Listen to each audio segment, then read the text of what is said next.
How you guys doing? Randy Richard in the shop, and today we're putting in a new transfer switch. This is the transfer switch I have now, 200 amp manual transfer switch. Right here, big nice switch is what it is.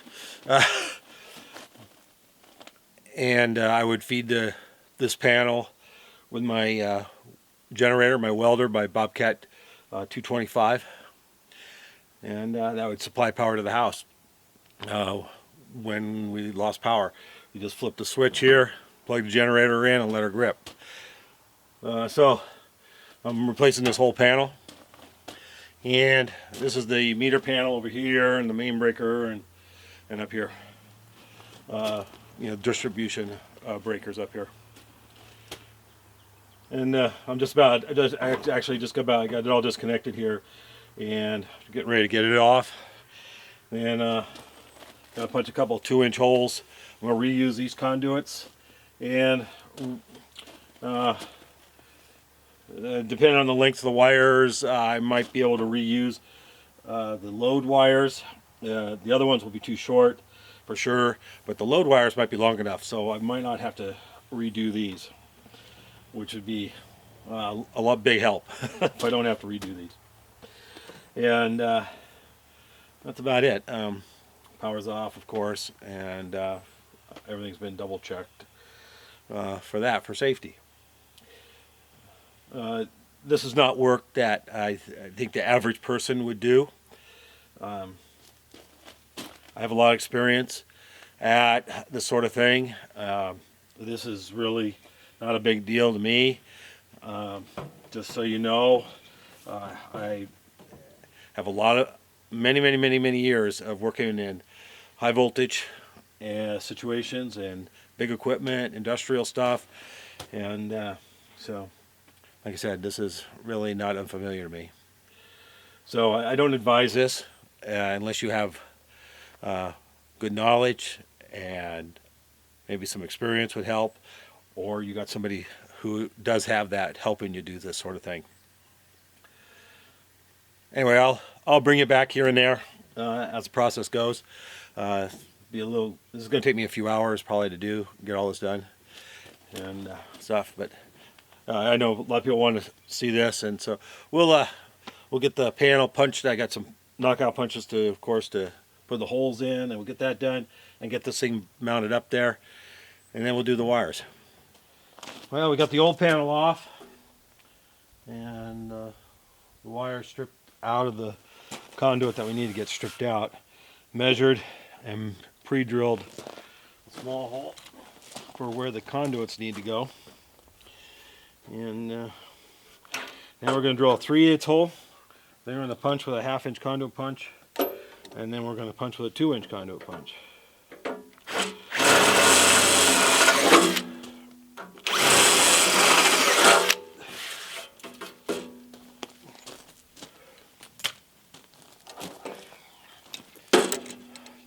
This is a 1/2-inch conduit punch.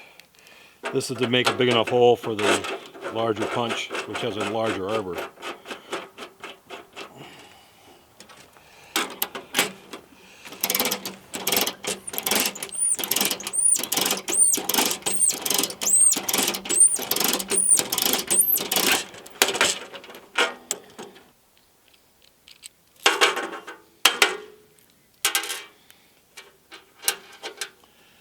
There's the chunks that come out of it.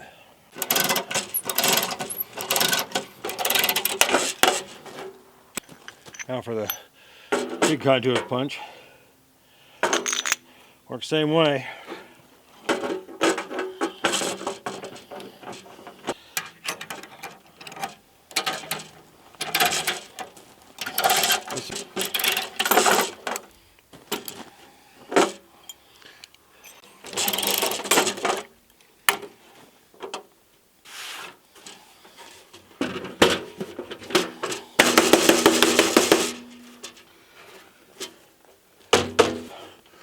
That's all there is to the transfer panel. We have a 200 amp breaker. Now the utility feed will come in and attach here through the 200 amp breaker, and then this is your relay, and it has a manual means of operating. You put a little bar in here and you can flip this down, but it has 2 solenoid coils, and it's already connected here bus wise. And we have the electronics over here to sense the voltage and for the generator start and all that good stuff. And we have a neutral bar and a ground bar, and it's already bonded together. And down here at the bottom of the relay, down here, these 2 connections go to your load right here. And then there's 2 other connections.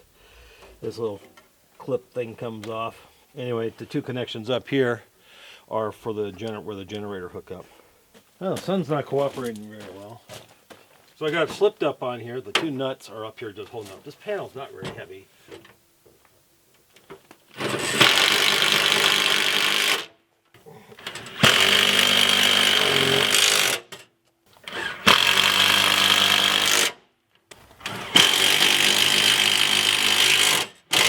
These are the load wires.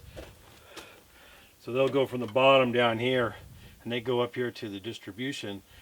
And this is very tight bends and very confined space there. So we're going to be able to reuse these. We'll get them bent down and around and coming up in there. We've got all this hooked up as far as the primary goes. And no generator yet, of course I mentioned that. But we're all turned on. Both mains are on. Everything's energized. No excitement at all. And I just got a couple wires to stuff in. This is the old generator wire, which can now become actually a 220 receptacle over there in the metalworking area. So I'll turn that back into a 220 receptacle. There you go. Got the panels all back, the covers back on, wires stuffed in. So this is pretty nice. This is a Generac unit. The generator is 11 kilowatts. That's 11,000 watt. I think I've already showed you that, but we'll just turn around and there's the generator right there. And like I said, I just got to hook up the conduit and the wires for that, and she's ready to roll. So today I'm trying to get the generator project finished up, and I went and rounded up the wire and a few conduit fittings and stuff, and I'll just show you real quick where I'm at so far. I got the conduit in, and then I run the wires, get things terminated, put the battery in the generator, and hopefully she's gonna run. Anyway, let me just show you real quick. So here's the conduit. This is a 1-inch EMT. I got it into the bottom of the box here on down. It's all one piece, down around, snaked it in behind here and over to here, and where we went to a piece of flex and right up into the generator. Pretty simple, except for doing all those bends in one piece was a little tricky, but got her done. I'm going to put the wire snake in and fish the wires through here. I'll get them cut to approximate length, and we'll run them all in at once. All right, I got all my conductors all hooked together and taped. I kind of staggered them a bit. I think I can push this through without even snaking it. It's not a very big bundle, and only a couple bends in here, and I think this is just going to push on through pretty easily. So we're going to try that.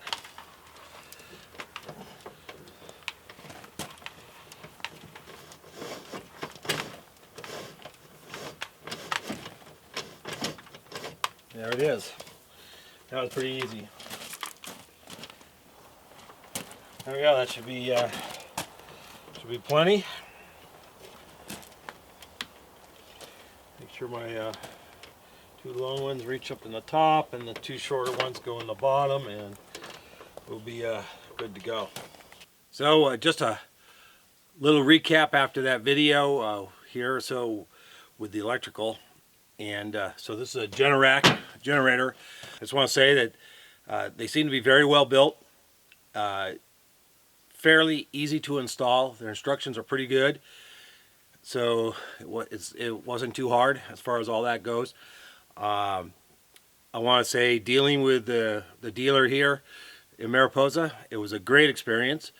Natural Environments, David Weiss over there at Natural Environments in Mariposa, and he installs these things also, and sells them, obviously, and services them and all that stuff.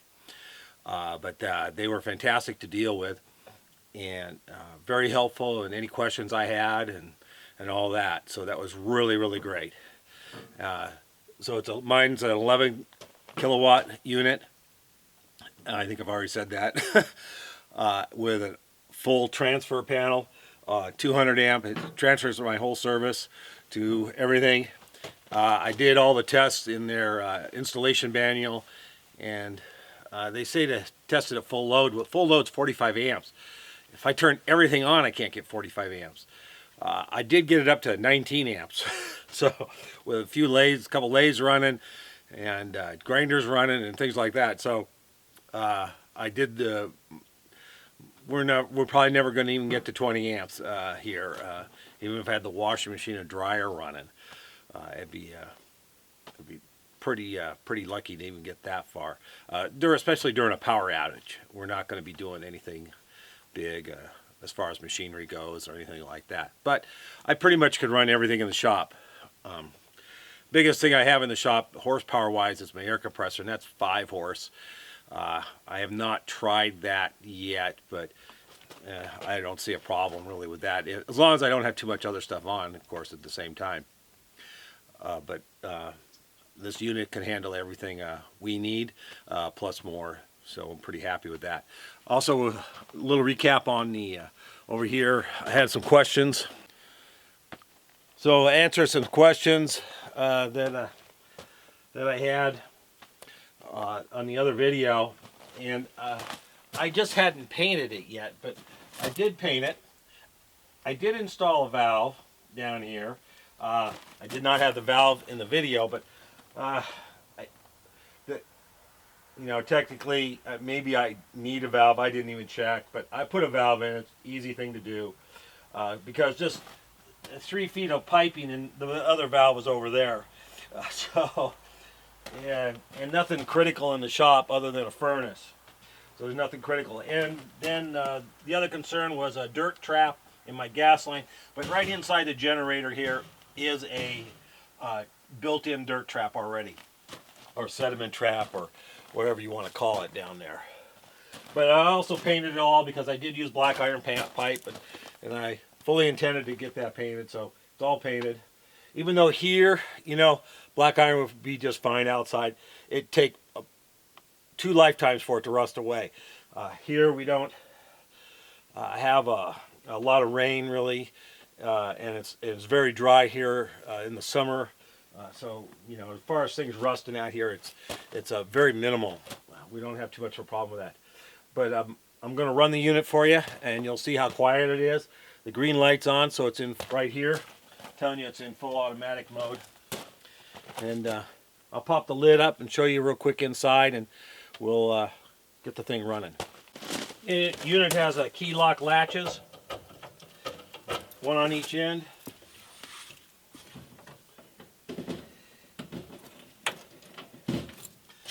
And then this opens up. Pretty nice. It has shock absorbers or a spring tension or something, so it opens really nice and easy. Control panels here. Everything's serviceable real easy, and then this front panel just pops right off.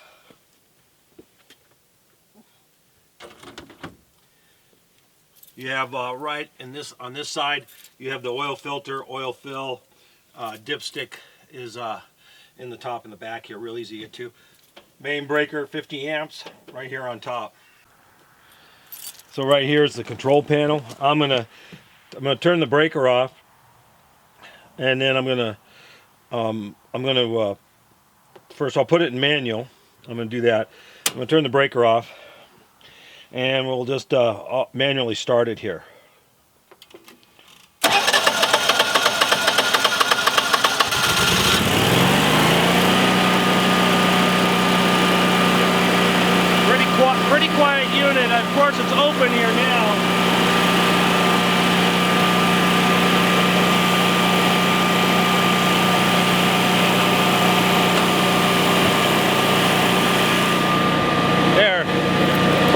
back up, you can see how much, how quiet it really is. The exhaust is out the far end down here, out the back side, out that way from it. Pretty nice unit. I think this is well worth it for as much as we have the power go out here. You know, 2, 3, 4 times a year, depending on the winter and things like that. This will be really nice for us. We don't have to go out and do anything. It'll automatically come on and transfer over. And should be on the line within, I think it's about 30 seconds. It should be on the line, the way it's set up. I moved the camera back. We're about 8 feet away from the generator now, and still pretty quiet. So if you're, thinking about getting one of these, it's well worth it. And like I said, it really wasn't that hard to install. You could probably install one of these within 2 days. I have 3 days into it probably, but not all day type of thing. People asked about the accumulator. No, the accumulator's probably not necessary. It's just that here in the wintertime when it's cold, it gives you an extra volume of gas to help in starting. That's all it does. Most people around here put one in, have one on there. You can build it with just pipe fittings, not a big deal. But it does help. It can help a little bit, especially when it's cold. Having that extra volume of gas right there. And my regulators are all sized properly to handle this and the furnace. Plenty big enough, and everything's good. So pretty happy with it. So like I said, it's Generac. And, now I bought this unit. This is not a paid advertisement or anything, but I must say that they have some good stuff here. It's nice looking. It's quiet. It runs well. And I have quite a few friends that have one of these, and they've pretty much had trouble-free service from them for years. So we're going to be pretty happy with it here. Here, I'll go over and shut her down.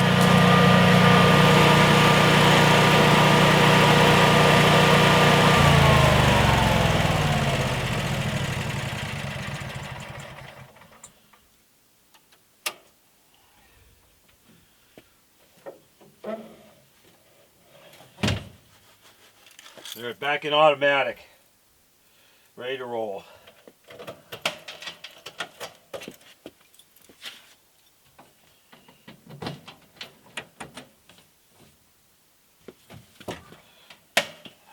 So thank you guys. Thanks for watching. And please subscribe and all that good stuff. And there's always dovetail cutters available and scribes. Thank you.